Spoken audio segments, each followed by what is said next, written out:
bonjour à toutes et tous. Merci d'être présents. Je vois que vous êtes nombreux. Bienvenue à ce webinaire où on va parler de deep learning dans le contrôle qualité et donc essentiellement avec la technologie de vision industrielle. Donc je me présente. Je suis Florent Poitrine. Je suis responsable produit de vision industrielle au sein de SIG France. Et je serai accompagné aujourd'hui de Laetitia. Bonjour Laetitia. Bonjour Florent. Bonjour.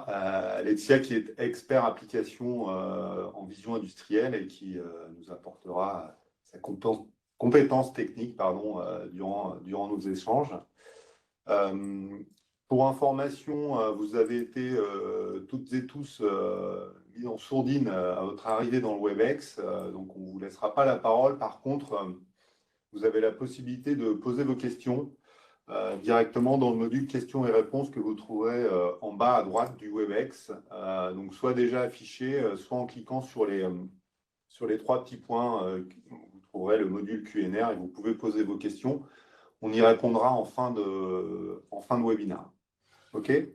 Donc, au menu aujourd'hui, les bases de l'intelligence artificielle et du deep learning, où on vous présentera rapidement un petit peu de théorie sur la partie IA. Ensuite, on parlera de déploiement d'un projet de vision industrielle en contrôle qualité. Donc, on abordera un tout petit peu la partie vision industrielle dite classique pour donner un référentiel. Et puis, on abordera plus précisément la vision industrielle basée sur le deep learning.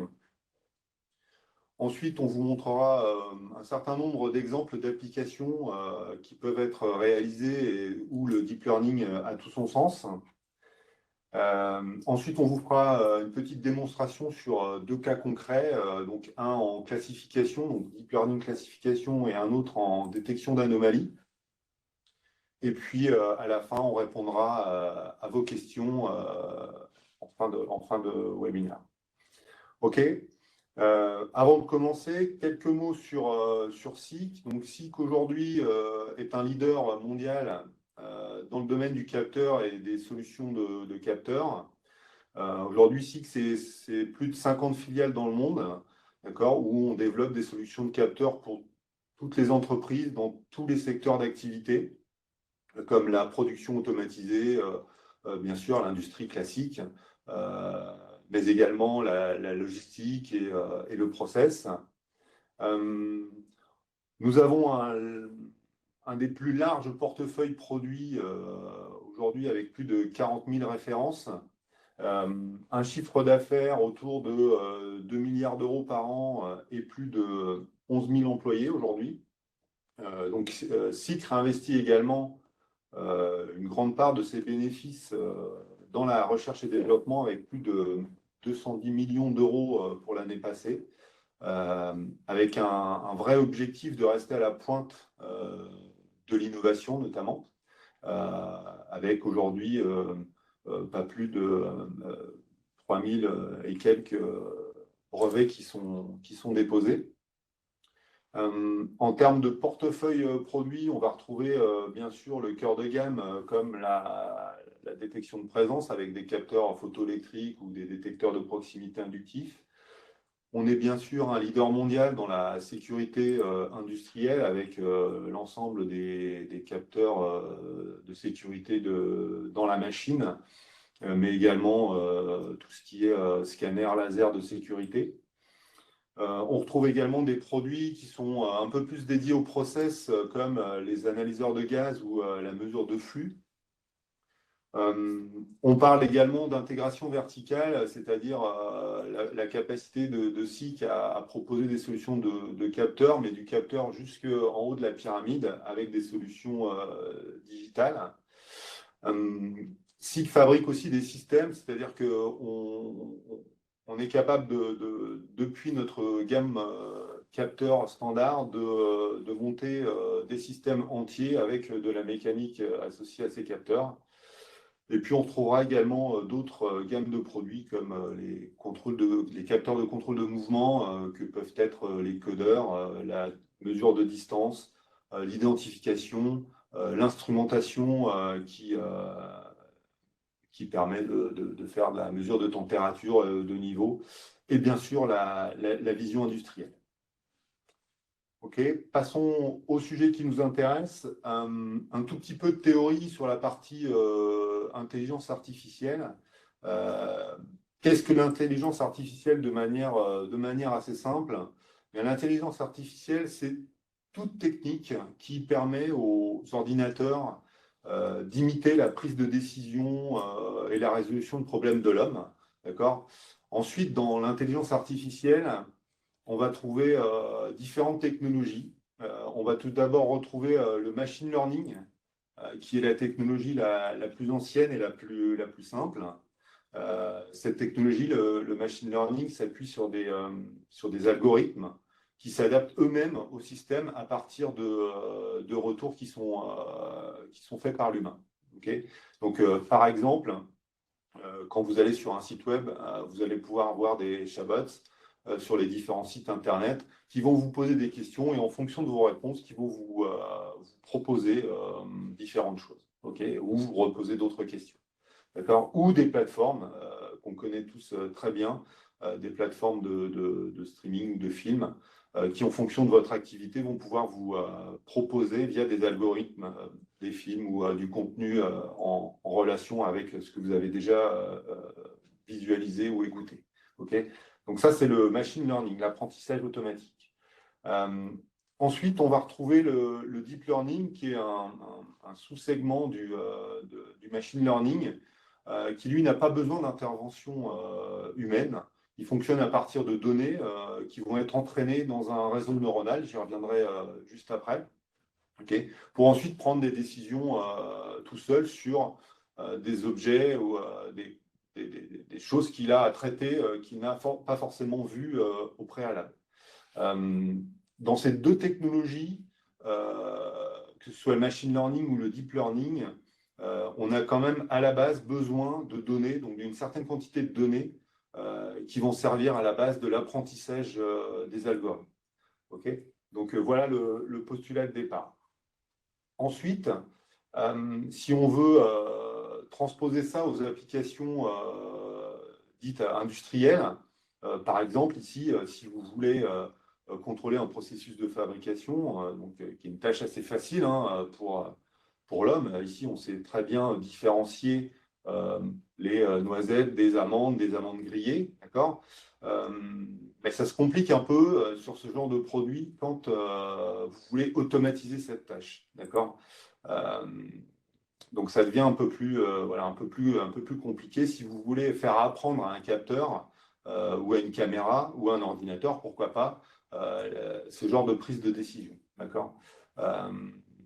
Donc pour ça, il va falloir entraîner ce réseau neuronal. Et donc je vous montrerai juste après un petit peu comment ça se passe. Il y a plusieurs bénéfices à tout ça. Je vais en citer deux. Le premier bénéfice, c'est que ça permet de résoudre des tâches comme celles qu'on peut voir à l'écran, qui n'étaient pas réalisables au préalable avec de la vision industrielle classique. Et donc ça, c'est un vrai pas en avant dans la vision industrielle. Et le deuxième bénéfice que je citerai, c'est en termes de simplification de développement. Si toutefois vous vouliez réaliser ce genre d'application avec de la vision industrielle classique, il aurait fallu traiter un nombre très important de cas. Et aujourd'hui, le deep learning, notamment, apporte une solution très simple à la réalisation de ces applications. Comme le ferait un petit peu un enfant qui va apprendre les couleurs, les chiffres, etc. Okay. Si je fais un petit point sur le réseau neuronal, sur les réseaux neuronaux et l'entraînement qu'on fait avec, on a ici un exemple de réseau neuronal. Donc ce réseau neuronal, il est constitué de nœuds qu'on voit ici, qu'on peut apparenter à des neurones artificiels. Et chaque nœud va être dédié à une fonction mathématique, d'accord. Cette fonction mathématique va être passée à différentes couches pour derrière aller trouver un résultat, d'accord. Donc si je prends un exemple d'une image, d'accord, ici j'ai une image de 4, on sait qu'on doit trouver un 4, d'accord. Donc on va par exemple transférer chaque pixel de cette image dans une première couche, d'accord, de données. D'accord, et la valeur de ce pixel de l'image, d'accord, va subir une opération mathématique qui va traverser comme ça les couches dont les résultats vont être transmis à la suite. Okay, pour à la fin donner un résultat qui, dans un premier temps, ne va pas forcément être correct, d'accord, mais c'est tout l'intérêt de l'entraînement du réseau neuronal, c'est-à-dire qu'on va continuer à lui apprendre. Donc, continuer à lui apprendre, ça veut dire quoi? Modifier les paramètres mathématiques de ces neurones artificiels pour avancer dans l'apprentissage. Et donc, au fur et à mesure qu'on va modifier ces paramètres de nœuds, eh ben, on va trouver des résultats qui vont être de plus en plus proches de la vérité.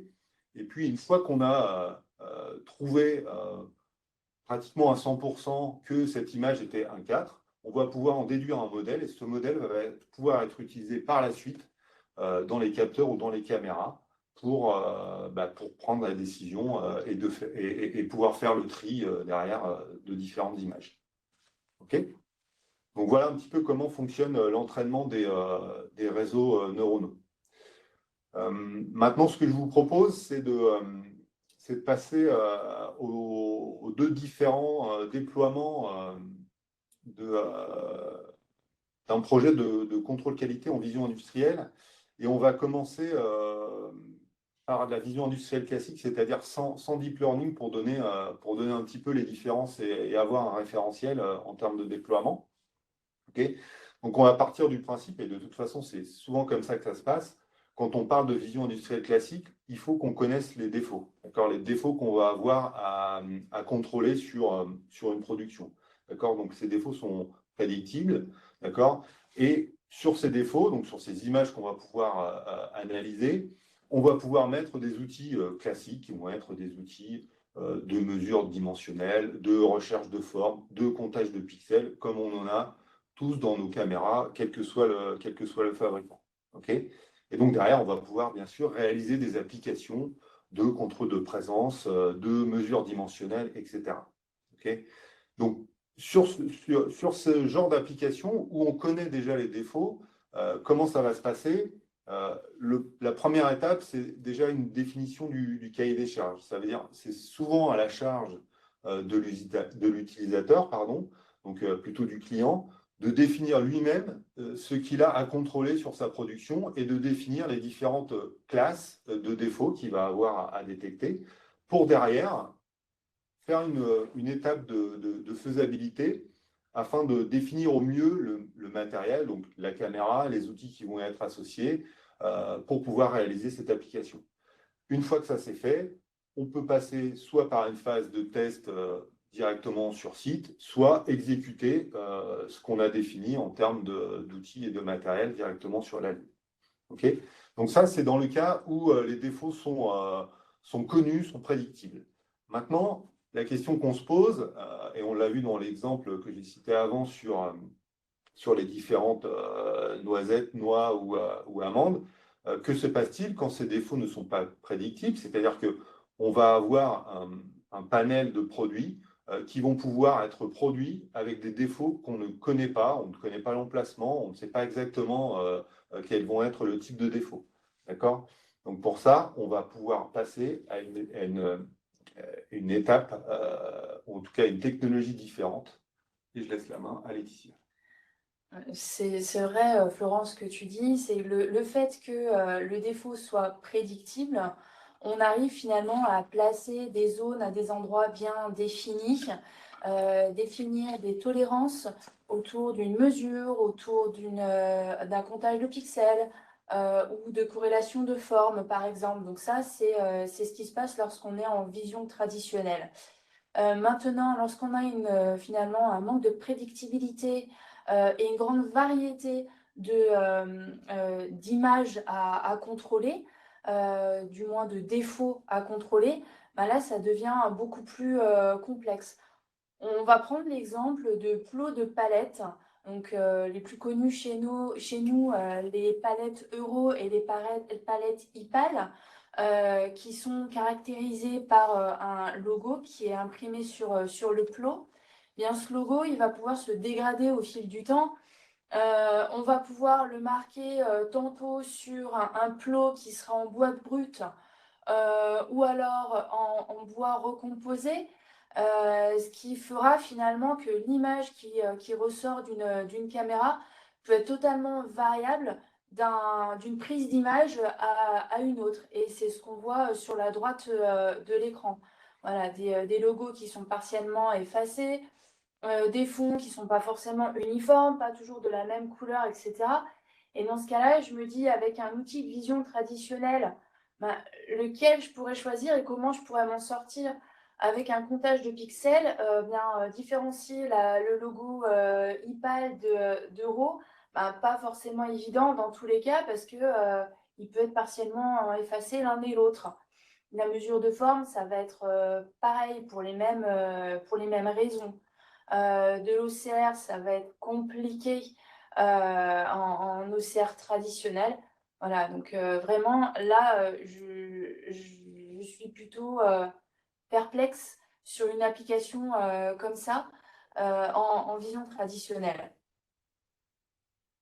Donc c'est là que va intervenir finalement la vision basée sur le deep learning et donc l'utilisation de réseaux neuronaux entraînés, qu'on va entraîner en fait naturellement sur les images qu'on va collecter. Donc le processus va se dérouler de la manière suivante. On va prendre une caméra qu'on va installer sur l'application. Et puis, on va collecter un certain nombre d'images. Donc, effectivement, plus j'ai de variabilité dans mon application et le plus je vais devoir collecter d'images. Ces images, je vais ensuite les trier, les classer, en fait, créer des sous-répertoires. Donc, je vais le faire à la main. On peut très bien enregistrer un nombre assez faible d'images dans un premier temps pour y revenir par la suite une fois que le réseau sera appliqué, exécuté sur la caméra et rendre plus pertinent le réseau neuronal pour gagner du temps. Donc on va les trier. Ensuite, on va les entraîner. L'entraînement chez SIG se fait au travers d'un service cloud, donc des serveurs qui sont externalisés chez nous. Bon, ça pourrait très bien être fait sur des PC assez puissants. Chez nous, en fait, vous n'avez pas le besoin finalement d'avoir des PC surpuissants pour pouvoir entraîner votre réseau neuronal. Donc là, on voit un exemple d'entraînement qui se déroule. Donc là, je lance mon entraînement, je fais start, j'attends et je reçois un mail m'informant que mon réseau a été entraîné, j'ai un résultat et j'obtiens pour me confirmer que le réseau neuronal est bien pertinent, une matrice d'efficacité, de pertinence de mon réseau neuronal, puisque un certain nombre d'images que j'ai rentrées dans le service cloud sont mises de côté pour pouvoir évaluer le réseau neuronal et bien confirmer que la manière dont j'ai classé mes images correspond bien à la manière dont le réseau neuronal les aurait classées lui. Voilà, donc à la suite de ça, si je suis OK avec l'évaluation, je récupère mon réseau neuronal que je peux charger dans ma caméra et donc exécuter. Parfait. Merci Laetitia. Pour illustrer tout ça, on vous propose de vous montrer un certain nombre d'exemples d'applications, des applications qui ont été déjà réalisées avec ce genre de système et qui sont globalement impossibles à faire aujourd'hui avec de la vision industrielle classique. Le premier exemple d'application, c'est le contrôle d'un kit de jeu de boules, donc une application qui a déjà été réalisée. L'objectif de l'application était de contrôler que nous avions dans ce jeu de boules 3 boules avec une ligne et 3 boules avec 2 lignes. Et de vérifier également qu'il n'y avait pas de manque au niveau du kit de jeu de boules. Ok, donc on voit la photo à droite d'un kit avec 3 boules à une ligne et 3 boules à 2 lignes. Donc on peut imaginer ici qu'avec de la vision industrielle classique, sur une boule, donc un objet qui est sphérique, qui brille beaucoup, ça paraît quand même très compliqué de poser des outils standards sur ce genre d'application pour aller contrôler s'il y a bien une ligne ou 2 lignes ou rien du tout. Ok, donc pour ça, encore une fois, on a fait la collecte d'images. Laetitia en a parlé tout à l'heure. On a des outils, nous, qui permettent de faire de la collecte d'images. Donc ici, on a positionné 3 zones avec un recadrage qui permet d'aller faire de l'extraction de cette image caméra et d'en faire des petites images pour chaque endroit. D'accord? Donc on a collecté un certain nombre d'images. Derrière, on a préparé ces données en disant bah, ces images-là, alors c'est des choses qui peuvent se faire également de manière assez automatique avec notre outil de collecte d'images, mais il a fallu quand même vérifier que on avait bien un certain nombre d'images de boules avec 2 lignes, avec une ligne, et des images également où il y avait des emplacements où il n'y avait aucune boule. Ok, donc à partir du moment où on a créé ces 3 classes, on les a intégrées directement dans notre outil cloud qui s'appelle DStudio, hein, qui peut être en ligne, mais qui probablement d'ici quelques temps pourra être installé directement sur un PC sur site. D'accord? On a créé nos classes et on a tout simplement chargé nos images et nos classes d'images directement dans notre outil d'entraînement de réseau. Ok, donc voilà, ici une petite vidéo qui montre. De toute façon, une fois que les classes sont faites, c'est assez facile de charger les images directement dans cet outil. Une fois que ces images sont chargées, on va démarrer l'entraînement, d'accord? Donc, le réseau va s'entraîner tout seul à aller contrôler, vérifier ces classes. Donc, ça peut durer quelques minutes, quelques heures s'il y a beaucoup d'images. Je crois que pour cette application, il y avait plusieurs dizaines d'images de chaque classe qui ont été chargées. Voilà, donc comme le disait Laetitia tout à l'heure, une fois que le réseau est entraîné, on va pouvoir avoir une visualisation pardon, de l'état de cet entraînement et contrôler que l'ensemble des images sont bien classées. Si toutefois il y a des déviances et donc tout n'est pas OK et que l'entraînement n'est pas OK, on peut recommencer en voyant que peut-être on n'avait pas assez d'images d'une certaine classe et donc rajouter des images. OK. Si à la fin de cette évaluation, on décide que c'est correct, et il nous suffira de charger le modèle, donc le réseau neuronal entraîné, de l'intégrer directement dans une caméra et de lancer l'applicatif directement comme on l'avait au départ. Et donc, vous avez ici le résultat de cet entraînement via directement l'application de la caméra, où on voit que quand on change les boules d'une ligne à 2 lignes, ou quand on en enlève une et qu'on laisse un emplacement vide, eh bien, on arrive à détecter de manière assez simple et rapide voilà, le type de boule qu'on va avoir sur ce kit. Voilà, donc ça, c'était la première application. Alors, une seconde application que je vais vous présenter, elle est installée en fait sur les lignes de fabrication des cellules optiques SiC. Donc c'est vraiment voilà, du réel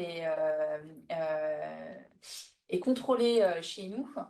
Il faut savoir que sur la série donc WTB16, on utilise en fait un PCB générique sur lequel on va aller souder ou pas différents contacts en fonction du modèle. Donc on a en fait 5 régions sur lesquelles on va aller contrôler que la soudure est faite, qu'elle est correctement faite et non pas en court-circuit par exemple. Donc pour ça, en fait, on a enregistré un certain nombre d'imagettes, comme le disait Florent tout à l'heure. Donc en fait, c'est des portions d'images qui sont recalées par rapport à un outil de recalage qui est positionné en tête de programme. Et donc, on va enregistrer un certain nombre d'imagettes et bien, des différents cas de figure. Pour notre contact, il peut y avoir pas de contact du tout, pas d'éteint, un court-circuit vers la gauche, vers la droite, etc. Une bille plutôt qu'une soudure correcte. Donc voilà, on n'a pas forcément créé en fait une classe soudure OK et une classe soudure not OK. On aurait pu faire comme ça. On a vraiment voulu savoir l'état de la soudure pour chacun des contacts. Donc là, on a créé, finalement, on le voit à l'écran, 8 classes différentes dans notre dataset. On appelle ça un dataset. Ensuite, on vient faire notre entraînement. Donc là, ça va se faire tout seul. Au fur et à mesure de l'entraînement, eh bien, le réseau neuronal est réévalué et s'affine. Et puis, à la fin de l'entraînement, finalement, on reçoit un mail nous disant c'est bon, OK, votre réseau neuronal a été entraîné.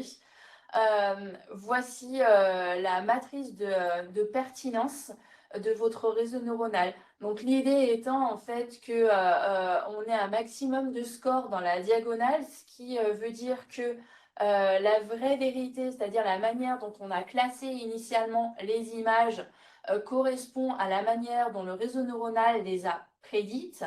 Sachant que évidemment les images qui sont utilisées pour cette étape d'évaluation ne sont pas les images qui ont été utilisées pour faire l'entraînement. Autrement, c'est un petit peu comme si on trichait, on donnait la solution avant.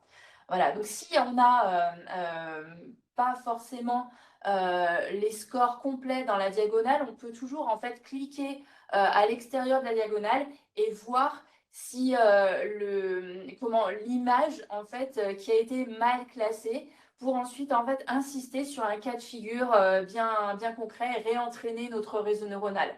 Voilà, donc là c'est l'application en live. On voit finalement la pièce qui est présentée par le robot à la caméra.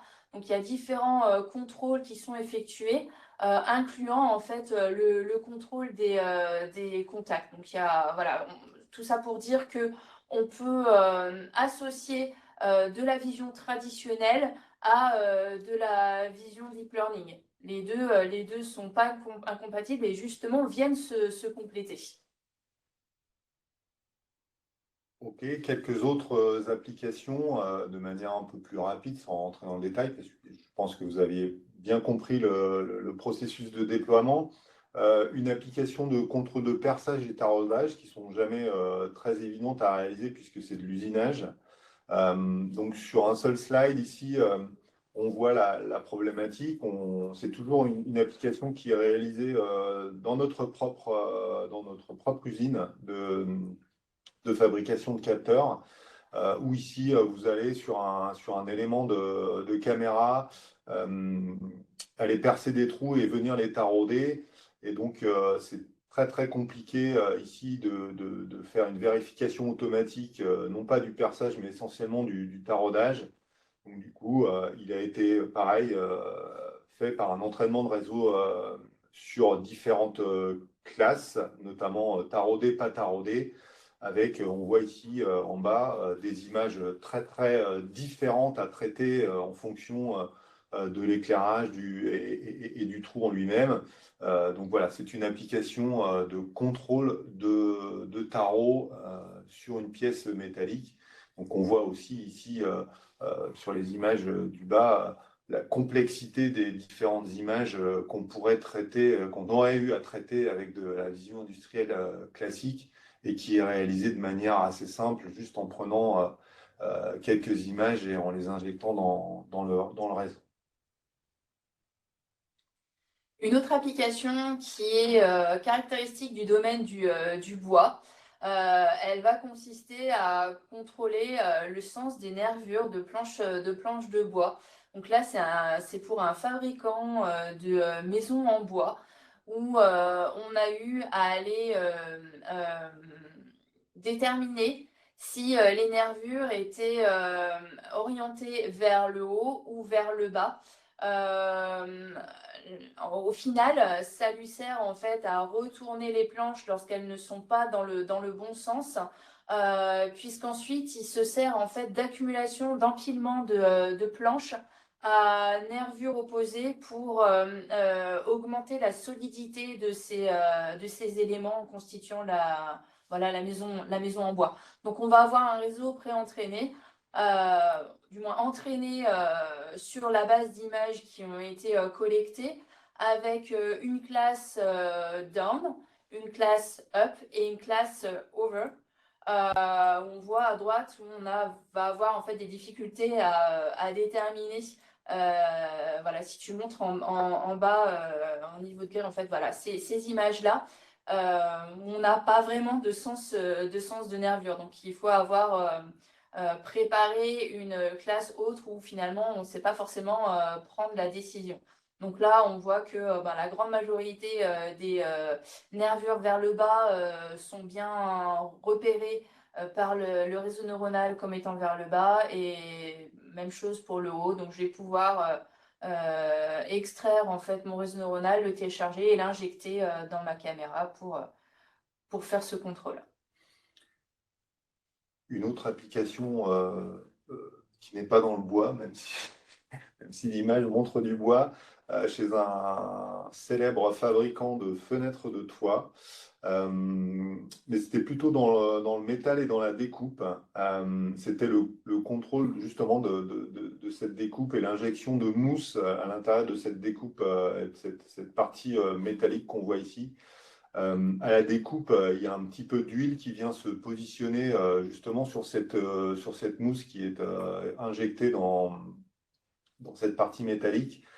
Et donc, l'objectif de l'application était de faire la différence entre l'absence qu'on voit ici à droite, l'absence de mousse, d'accord? Donc, ce qu'on vient rechercher, c'est vraiment les absences de mousse à l'intérieur, parce que si il manque de la mousse, l'isolation est forcément dégradée. Et le fait que ce soit plutôt voilà, une découpe qui ait été pas mal faite, mais voilà, qui ait eu des conséquences sur cette découpe. Donc, vous avez à gauche des produits bons avec de la mousse remplie complètement, et à droite de la mousse manquante, en sachant qu'il fallait aussi faire la différence avec un produit, comme vous le voyez au-dessus là, qui est bon, mais dont la découpe a généré des perturbations sur cette mousse. Et donc ici, on vient faire vraiment cette différence entre un produit bon, un produit mauvais où il n'y a pas de mousse, et également un produit bon où il peut y avoir des interférences dues à la découpe. Rapidement, quelques autres exemples d'applications. Une application assez simple où on est venu faire du contrôle de bac vide. C'est des applications qui sont très tendance en ce moment, et qui sont assez complexes parce que ça dépend vraiment des différents types de bacs et de ce que vous recherchez. On peut faire ces applications avec des solutions 3D, mais on va difficilement aller chercher le millimètre puisque les résolutions des caméras 3D sont pas suffisantes. Et donc, on voit ici une application vraiment de détection de produits dans un bac. Le bac n'est pas forcément propre, donc ça génère aussi des perturbations. Mais on voit qu'ici, en découpant par petites zones et en faisant un apprentissage correct, on va pouvoir voilà, aller chercher vraiment de petits produits parasites qui peuvent se situer dans le bac. Alors, sous la même application, là où en fait on utilise aussi des images couleurs, vous voyez qu'on peut travailler aussi bien sur des images couleurs que des images niveau de grille. On a entraîné un réseau neuronal pour aller détecter finalement des corps étrangers dans des céréales. Donc, ça pourrait être tout type de vrac, ça peut être des croquettes animales, etc. Et donc là, l'idée, c'est de segmenter notre image et de définir bien si on détecte un corps étranger et dans quelle région de l'image on va la détecter. Ok, donc vous voyez que on vous a montré beaucoup d'applications variées dans différents domaines. On voit aussi que ce sont des applications pour la totalité, hein, qui sont pratiquement impossibles à réaliser, qui étaient impossibles à réaliser par le passé. Donc il y a beaucoup d'ouverture sur de nouvelles applications grâce au deep learning. Ce qu'on vous propose maintenant, c'est de vous faire une petite démonstration. Donc, on a deux cas concrets assez simples, mais c'est vraiment pour vous montrer la simplicité, hein. C'était un des bénéfices que j'ai cité en début de webinaire. Vraiment pour vous montrer la simplicité d'utilisation et de mise en place d'une application. Donc, Laetitia va commencer avec une application de classification. Voilà, alors je vais vous montrer à la caméra. Là, j'ai pris tout simplement un petit sachet de bonbons qu'on connaît tous. L'objectif était de définir si le sachet était présenté sur sa face en droit ou sur sa face envers. Donc là, la difficulté, elle réside vraiment dans le fait que le sachet il soit complètement déformable. Donc, il peut être présenté sous ces conditions à la caméra lors du contrôle. Il est quand même plutôt brillant et puis dépendant effectivement de la position dans laquelle il est présenté, des brillances différentes vont apparaître. Donc en fait, on a vraiment une grande variété d'images qui vont être présentées sous la caméra. Donc pourquoi pas résoudre cette application en vision traditionnelle? C'est vraiment pour les éléments que je viens de vous citer. C'est vraiment le manque de prédictibilité dû à la déformation du sachet, de ses marquages et la brillance. Voilà. Donc, comment j'ai fait pour démarrer cette application? J'ai en fait pris une caméra, donc là j'ai une caméra Inspector P611 qui est présente sur mon bureau. Et j'ai collecté un certain nombre d'images. Donc, pour l'exemple, j'en ai pris 50, sens endroit et sens envers, en essayant de couvrir au maximum tous les cas de présentation du produit que je peux avoir dans les deux sens. Voilà. Donc, j'ai appris à peu près le même nombre sur les deux sens. Et ces deux sens me constituent des classes qu'on voit à l'écran. Donc là, c'est la création du dataset. Ensuite, j'ai commencé mon projet et j'ai démarré la création de mon réseau neuronal. Donc là, on voit que pour 50 fois 2 images, mon entraînement m'a pris 13 minutes. Voilà, ça vous donne un ordre d'idée de l'entraînement. Maintenant, dans la plupart des cas, ce qu'on peut faire, c'est comme ça travaille en fait sur nos serveurs, mais on peut très bien charger en fait nos images, appuyer sur Start, le laisser tourner pendant la nuit, et puis dans la nuit, je reçois un mail me disant que mon réseau neuronal est prêt avec la matrice de pertinence de mon réseau neuronal, la grille où je dois retrouver un maximum de scores dans la diagonale. Donc là, je me suis dit que c'était OK. J'ai un maximum de scores, j'ai rien qui est mal classé. Donc je peux y aller, je peux télécharger mon réseau neuronal depuis des studios et ensuite l'exécuter sur ma caméra. Voilà. C'est ce que je vais faire là. Donc en passant en visuel sur ma caméra. Donc je travaille sur un web server. Du coup, j'ai simplement en fait à rentrer l'adresse IP de ma caméra dans la barre d'adresse. Voilà, j'arrive sur Sopacer. Vous voyez que là, je suis vraiment en live. D'accord? Là, je fais bouger mon petit sachet de bonbons. Je vais stopper ça. Alors, pour le coup, ici, je n'ai pas utilisé d'autres outils que l'outil de classification Deep Learning, mais j'aurais pu ajouter, vous voyez, une quantité d'autres outils de vision traditionnelle, notamment si mon élément à classer était à l'intérieur de mon produit. Là, j'aurais utilisé par exemple des outils de recalage tels que Object Locator. Pour le coup, j'ai fait très très simple. J'ai pris un outil de classification Deep Learning. Voilà, je vais le chercher. Je dois ensuite aller charger mon réseau neuronal qui est issu de mon téléchargement sous des studios. Donc, j'ai été informée via une notification que mon réseau neuronal était prêt. Donc, je vais faire charger le réseau. Je vais aller le chercher. Hop. Voilà, là, il le charge. attendre quelques instants le temps qu'il soit pris en compte. Voilà, c'est tout bon. Et puis là, je vais me mettre en lecture continue. Donc pour signaler le résultat, j'ai différents outils de communication via des sorties numériques, d'Ethernet IP, Profinet, OPC-UA, etc. Voilà, tout ce qui est assez classique. On notera l'outil capture d'image qui me permet finalement de faire la sauvegarde de mes images. Donc là, je pourrais à nouveau sauvegarder des images qui comporteraient d'ailleurs, si je souhaite, le nom de la classe qui est trouvée. Ça me permet de rendre plus pertinent encore mon réseau neuronal si je le souhaite par la suite, sans avoir à classer vraiment à la main. Du coup, ils sont pré-classés. Alors, je vais du coup le faire tourner. Donc, je le mets en lecture continue pour voir ce que ça donne. Donc là, je vais le froisser à l'écran. Vous voyez un petit peu les différents cas de figure que je peux avoir. J'y laisse mes doigts, il n'y a pas de problème. Je suis bien en sens endroit détecté. Et puis, mon sens envers.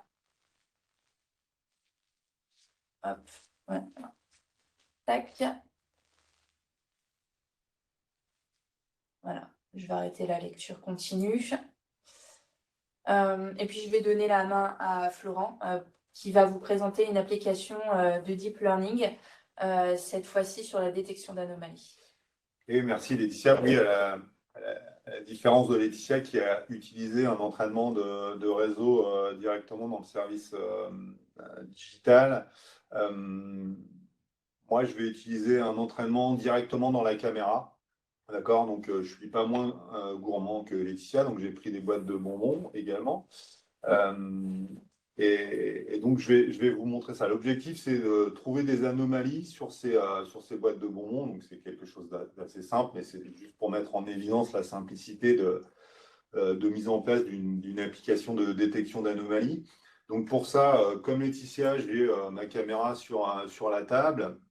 Donc, je vais basculer, si ça veut bien, je vais basculer sur l'interface. Donc, comme Laetitia, j'ai pris mon navigateur Internet, je suis directement allé taper sur l'adresse de ma caméra. Et donc, j'ai ici, si je me mets en live comme Laetitia, j'ai ma boîte et j'ai juste remis une détection de cette boîte pour être sûr qu'elle soit positionnée. Mais bien sûr, je peux la bouger. OK?